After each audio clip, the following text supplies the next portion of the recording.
And is that sort of, shall I say, baptismal experience. Hi, everyone. Welcome to the special weekend focusing on Without You. And this is my second version of it for the weekend. And as I'm looking at the screen in front of me here, the artist is Mariah Carey. I guess she was mentioned in the introduction yesterday, so maybe I should have guessed, but I had no clue. So here we are. I'm going to be listening to Mariah Carey for the first time, at least intentionally listening, knowingly listening to Mariah Carey for the first time. I recognize the name. I know the name, but I've never actually sat down to listen to her music. Maybe I've heard it in some commercial setting, like, I don't know, a store, a restaurant. But if so, I was unaware that it was her. So this is my first intentional knowing listen to Mariah Carey with the song, her cover of Without You. And let's see what I have to read. Mariah Carey is an American singer, songwriter, record producer, and actress. Dubbed the Songbird Supreme by Guinness World Records, Carey is known for her 5-octave vocal range, melismatic singing style, and signature use of the whistle register. So, sometimes we talk about a singer's vocal range. Just because a singer has a massive vocal range doesn't necessarily mean they're an incredible singer. But just for context, if a singer has a 2-octave vocal range, they can handle practically all the standard repertoire for whatever vocal range they've got, whether it's soprano, alto, whatever. So a 5-octave vocal range, that is 1.5 times more than the standard. It is more than double what your standard expectation is for a decent singer. And again, these are all generalizations because every single voice is different. But this is how we start to classify and evaluate and understand voices. And as I said, just because you have a great vocal range doesn't mean you're a great singer. But obviously, she must be a great singer because she's known for more than just her 5-octave vocal range. An influential figure in music, she was ranked as the 5th greatest singer of all time by Rolling Stone in 2023. Carey is one of the best-selling music artists with over 220 million records sold worldwide. She was inducted into the Songwriters Hall of Fame, the Long Island Music and Entertainment Hall of Fame, and the National Recording Registry at the Library of Congress. Her accolades include 5 competitive Grammy Awards and a Grammy Global Impact Award, 10 American Music Awards, 19 World Music Awards, and 20 Billboard Music Awards. Stacking them up there. She holds the record for the most Billboard Hot 100 #1 singles by a solo artist, a female songwriter, and a female producer, spending a record 97 weeks atop the chart. Woo! Carey is the highest certified female artist in the United States and 10th overall, with 75 million certified album equivalent units. Basically, she's a big name, which explains why I'm familiar with her name, even if I've never actually knowingly listened to her music before. Without You reached number 3 on the US Billboard Hot 100 for 6 weeks and remains Carey's biggest hit across Europe. Well, yesterday I listened to Without You for the first time with Harry Nilsson's version. Now I get to see what Mariah Carey did with it.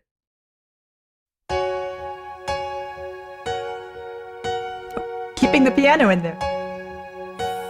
No, I can't forget this evening or your face as you were leaving, but I guess that's just the way the story goes. You always smile, but in your eyes your soul shows. Yes, it shows.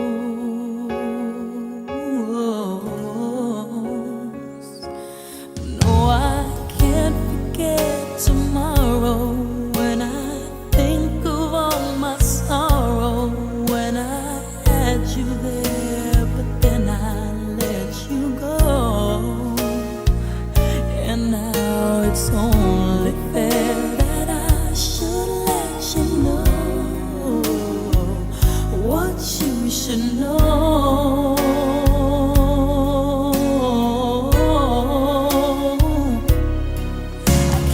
This is interesting. Okay, so I'm beginning to understand what it meant when she's famous for her melismatic singing style. What does melismatic mean? It's when you take a single syllable and you carry it through many different notes before you end that syllable. We can sing one note per syllable. Like, no, I can't forget this evening. That's one note per syllable. But then as she sings, just the way the story goes, and she travels through a lot of different notes on that one syllable of goes. And it is quite elaborate when she does that. I can't help but mention the fact that this is the way she's doing it, and melisma is not always an ornament so much, but the way she's doing it, it's more like an ornamentation, a melodic decoration, which is a practice that has been in use probably since time immemorial, as long as there have been singers and songs to be sung, because it's a way of adding a personal touch, a special signature, of enhancing a melody that already exists. At different points in the history of Western music, there have been certain standards and even formulas, rules for how to do it most effectively. And of course, those formulas and rules have to be understood in the context of whatever style was in fashion at the time. But it's so interesting to see such a familiar application of a technique that is so embedded within the singing and musical tradition of Western music for so long, showing up in quite a modern artist here. And that doesn't mean that other artists don't do it, but I hear her really, really kind of sinking into this, and it, even though I've just listened to a few lines of this song, I hear that this is something that she does easily and naturally, and it feels like very much a part of her. The other comment I want to make before we go on, because I just recently listened to, yesterday I listened to Nilsson's version of this song, and I commented on how incredibly legato Harry's singing was, how smooth and unbroken the line. We're a few years ahead here now, aren't we? And I'm hearing Mariah Carey sing these same lines with the same breathing points as Harry Nilsson did, and yet the effect is so vastly different. She never stops to breathe in the middle of a line, but her singing style is perhaps tending a bit more towards the blues side of things, where you really milk each note to the point that you can sing one or two notes, one or two syllables, one or two words, and take all the time in the world. They become their own world unto themselves, and she's kind of doing that, even though she's singing it all in one breath. And so we don't experience it as the same sort of unbroken line. But she's careful not to break it completely. Otherwise, it would become too disjointed. And because she's doing all these other things with her voice, it's a good balance that she's striking between the exploring the emotional depth of each note, of each syllable, of each word, and at the same time not letting us get mired there, not letting us get stuck there, and losing the experience of the continuous line. I can't live and living is without you. I can't live, I can't give anymore. Can't live, and living is without you.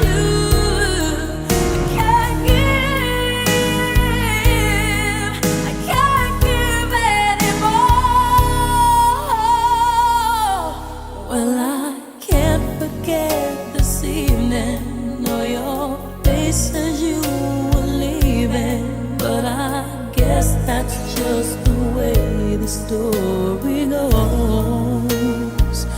You always smile, but in your eyes your sorrow shows. Yes, it shows.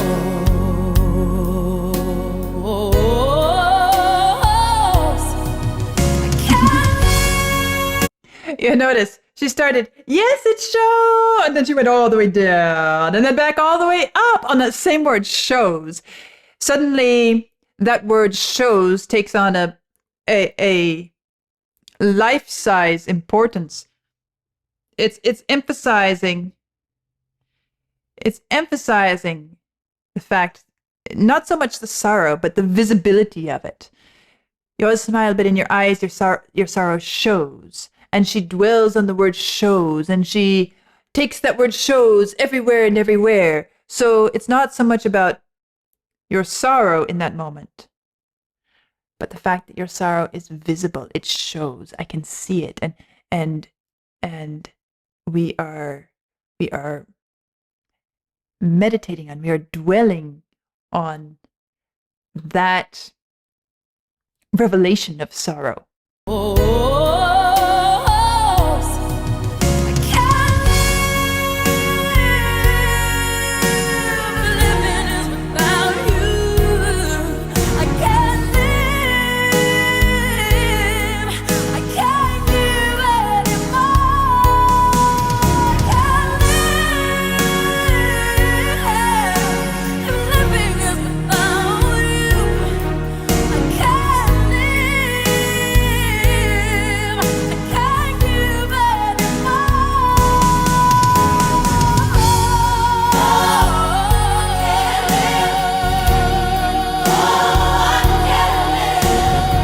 Chorus there. And she carries it on.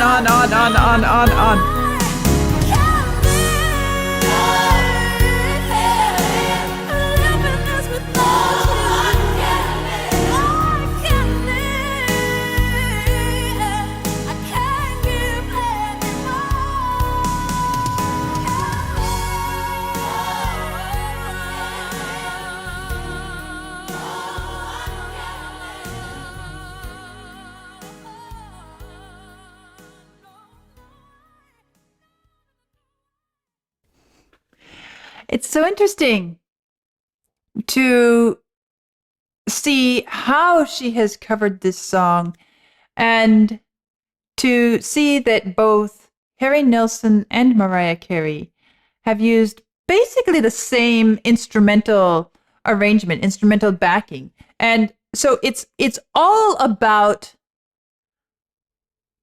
how they express and communicate what they communicate through their voice in the words, in the lyrics, and how they handle it with the voice. Everything else is okay. It's a different instrumental group.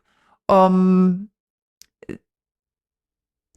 Carey's, of course, sounds more modern, but it's basically the same arrangement, more or less. You still hear the same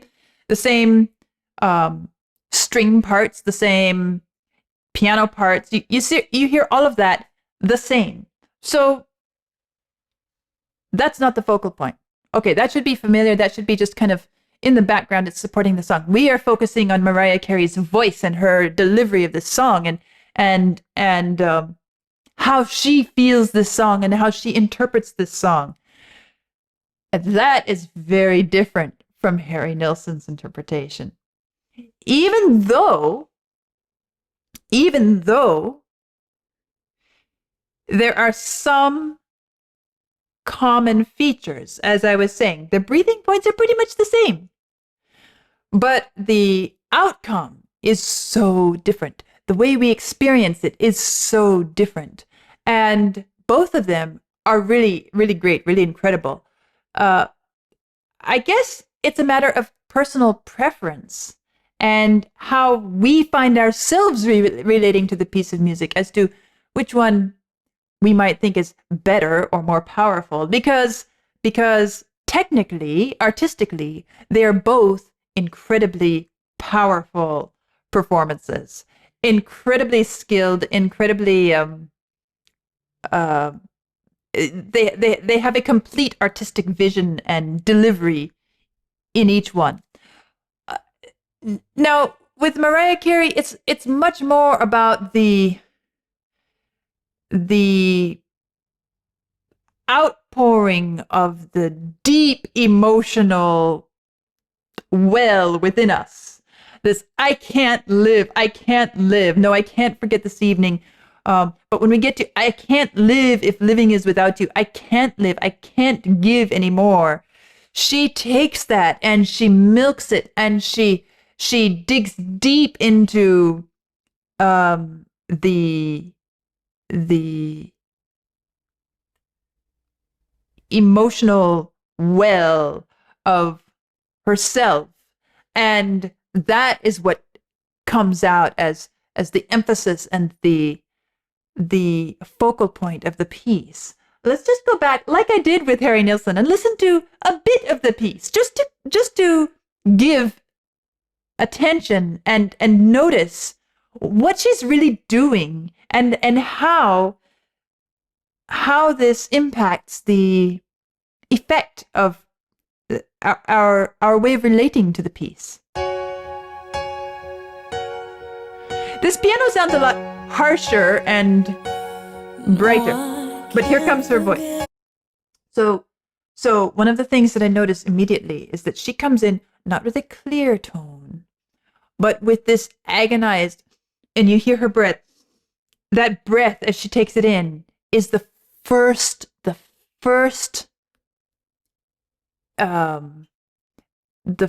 statement she makes as a singer in this song. Is not actually her voice on no, but it's the breath she takes before. You can hear it here. No, I can't and then this evening, or your face as you were leaving, but I guess. And you notice the wide vibrato, the rapid and wide vibrato, and on that word no, the way it cracks and breaks. And these are all vocal techniques, but we're not focusing on the technique itself. We're focusing on the artistic and emotional end product, if we can speak in such cold terms. And this wide vibrato changes the way we experience this line, because if you remember with Harry Nilsson, it was a very legato smooth. It was a forward progressing line. It was something that took us through the line, and we traveled, and we were never allowed to let go. I noticed it, and I remember it, and I commented on it, that he carries us and he doesn't let us go, and that builds a tension that gets to be almost unbearable. This is different. It's not better, it's not worse, it's different. And it gives a different emotional impact. It's more with that vibrato. You can have a wide vibrato with a legato line, but she doesn't. She makes it more vertically focused. So the vibrato is one thing that does that. And yes, she's singing in one breath, but we don't experience it as one unbroken line, do we? No, I can't forget this evening, or your face as you were.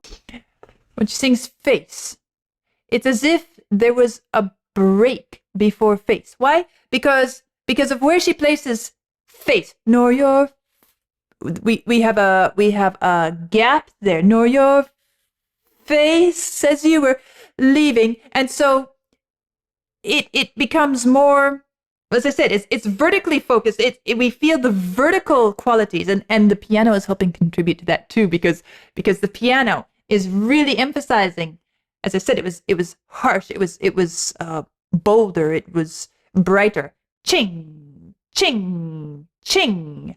And now as she comes in singing, no, I can't forget this evening or your face as you were leaving. So there are places where she really emphasizes a word, a moment in the line. And we begin to experience each one of those moments as distinct from the rest that's around it. Notice, as we listen to her sing this line, we don't feel ourselves being pulled along irresistibly all the way to the end of the third line, just the way the story goes. Instead, we are being, shall I say, this is funny. This is a funny description, but it's just the first thing that popped into my head, so I'm going to use it.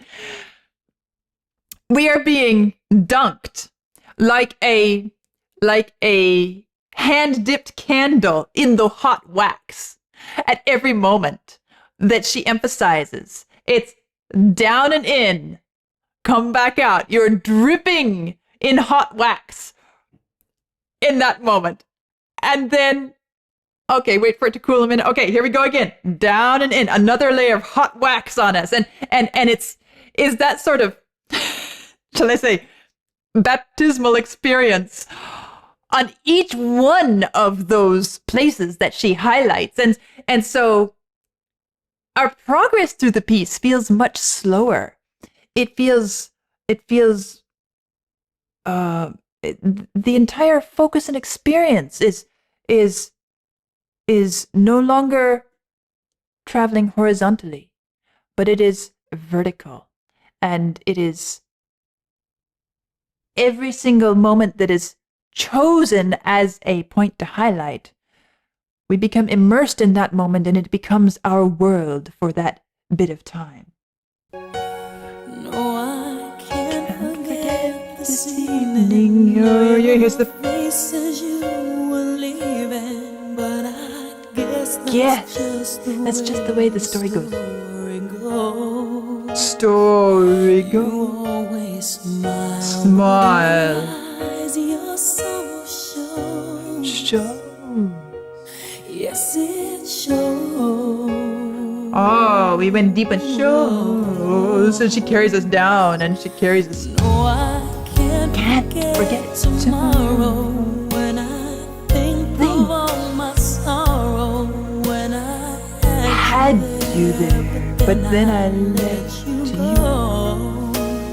And it's not just let you go, and we experience go, but it's the let, when I let you go. So this gives us a whole different perspective on the lyrics, on the listening experience, and it changes our emotional experience of the piece as well. And so with that little bit of a start, I challenge you to listen to this piece all the way through and notice, where are the points at which she dunks you in the wax? Where do you come up dripping wet in hot wax? And then go back for fun and listen to Harry Nilsson's version again. And notice how incredibly different the experience is.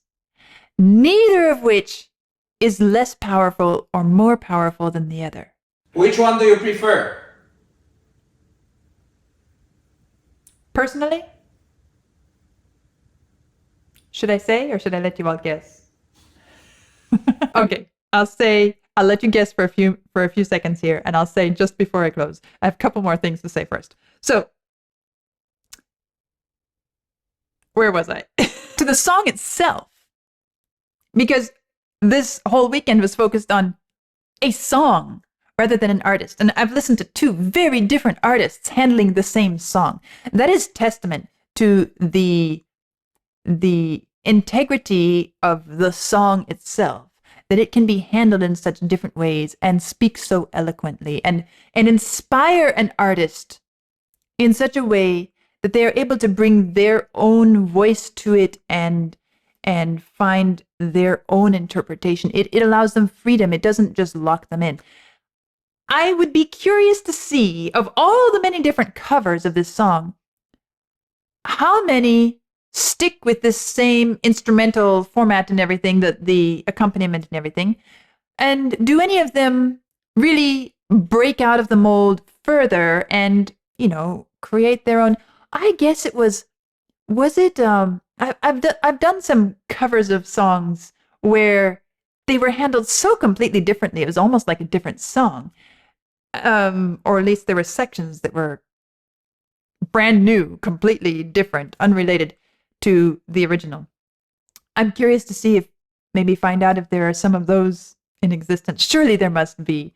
But it's a testament to the beauty and the depth and the eloquence of the song itself.